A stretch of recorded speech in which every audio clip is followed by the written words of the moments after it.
Erev Tov. Question, quelqu'un qui apprend à devenir chef cuisinier dans une école de cuisine non juive, pas cachère, et on lui demande de cuisiner des plats où il y a de la viande et du lait. Nous savons que la Torah nous interdit pas uniquement la consommation de la viande mélangée au lait, mais même d'en profiter, c'est interdit, et même de cuire tout simplement, c'est interdit. On ne peut pas cuire du lait et de la viande, même si c'est pour jeter ensuite à la poubelle, on n'a pas le droit. La cuisson elle-même est interdite.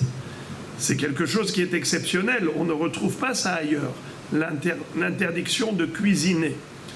C'est spécial et spécifique au lait et viande, au mélange lait-viande. Alors, comment faire? Même si cette personne ne veut pas goûter, parce que c'est pas cachère, elle donnera à goûter à quelqu'un d'autre, mais au moins, comment faire pour que la cuisson elle-même ne soit pas interdite? Alors, il faut le savoir que quand la Torah dit « Lotevachel gedi b'halev imo », pourquoi elle a parlé spécialement du gedi, l'agneau, le chevreau? C'est pour nous dire que l'interdiction de cuire le lait et la viande, c'est uniquement si c'est de la viande cachère avec du lait cachère, c'est-à-dire la catégorie cachère. Par exemple, de prendre de la viande cachère avec du lait de chamel. Est-ce qu'on a le droit de boire du lait de chamel? Hasve shalom, assour, interdit. Du lait de jument, ou du lait d'ânesse, ou du lait de truie, tout cela est interdit. D'accord? Eh bien, on aura le droit de cuire de la viande, même cachère, avec du lait d'une bête non cachère. Ou inversement, on a le droit de cuire de la viande non cachère avec du lait cachère. Par exemple, prendre du jambon, du porc, ou du cheval, marron, ou du cochon, du porc, et de le cuire avec du lait, même cachère. C'est permis.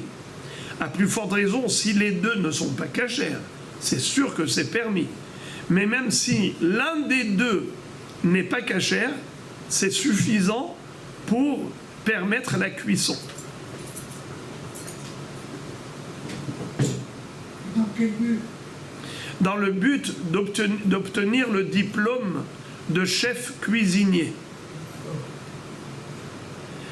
Mais attention, c'est uniquement, comme j'ai dit, du cheval avec du lait de vache, ou bien de la viande de bœuf avec du lait de chamel, ou de truie, ou d'ânesse, ou de jument. Mais si, par exemple, c'est du lait de vache, mais la vache, elle n'était pas cachère parce que il y a eu, après la shrita, on a vu que la bête, elle avait un trou dans les poumons. Elle était terefa. Est-ce que le lait d'une bête terefa, est-ce qu'on a le droit de boire le lait d'une terefa? Interdit. Alors comment ça se fait qu'on boit nous du lait sans vérifier si les poumons sont parfaits? Parce qu'on va d'après le rov. Le rov des bêtes sont cachères.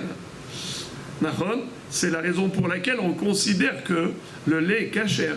Mais si, juste après la traite de lait, on a fait la shrita à la bête, et il s'avère qu'elle a un trou dans les poumons ou dans le cœur, ou l'un des 18 organes qui la rendent terefa, eh bien, le lait n'est pas cachère. Car hayotse minatame tame. Est-ce qu'on aurait le droit, par exemple, de prendre ce lait qui n'est pas cachère et de le cuisiner avec de la viande cachère? Est-ce qu'on a le droit de cuire du lait comme celui-ci avec de la viande cachère? Non, pas pour le consommer, juste en tant que dans une école de Goïm, ou il veut obtenir le diplôme, est-ce qu'il aurait le droit? Alors, il y en a parmi vous qui disent oui, il y en a qui disent non. Eh bien, je vais vous dire pourquoi ceux qui ont dit que oui, c'est permis. Parce qu'on a dit que quand il y en a un qui n'est pas cachère, alors on a le droit de cuire, de cuisiner et de cuire le lait et la viande. Mais non, c'est assourd. Pourquoi? Parce que c'est la catégorie de cachère. La catégorie de ce bœuf-là qui était taref, c'est du bœuf. Après tout, c'est une catégorie cachère. Quand la Torah dit « Tevachel gedi bahalev imo », le guédi, le chevreau, l'agneau, interdit de le cuire dans le lait de sa mère, même si le guédi il était tréfa, même s'il était nevela, c'est-à-dire que ce guédi-là, précisément, je ne peux pas le manger, parce que celui-là, il a eu un accident. Mais la catégorie, c'est une catégorie cachère. Et puisque c'est une catégorie qui est propre à la consommation, même si, de manière circonstancielle, je ne peux pas manger cette viande-là ou ce lait-là parce que c'était tréfa ou nevela, ça reste assourd. L'otebachel gedi bahalev imo, même la cuisson, elle est interdite.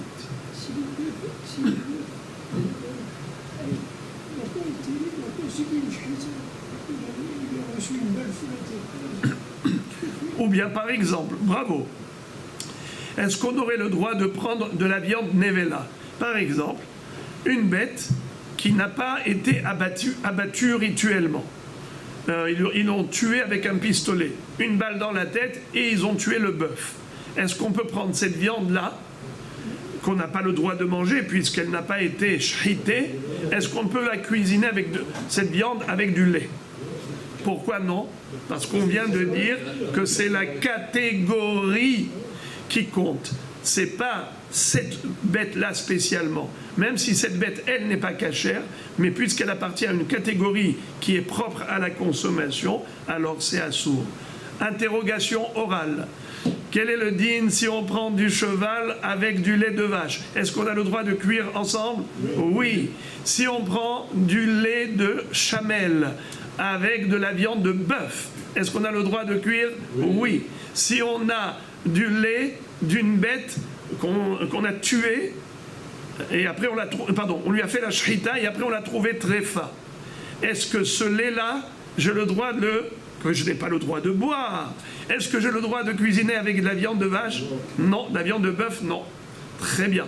Et inversement, si j'ai de la viande d'une bête nevela, on l'a tuée avec un pistolet, est-ce qu'on a le droit de cuire avec du lait? Non. Pourquoi? C'est la catégorie qui compte, et puisque la catégorie à laquelle appartient cette bête, elle est cachère, eh bien on n'a pas le droit de mélanger ce lait avec cette viande. Bravo. Bruchim tiyou.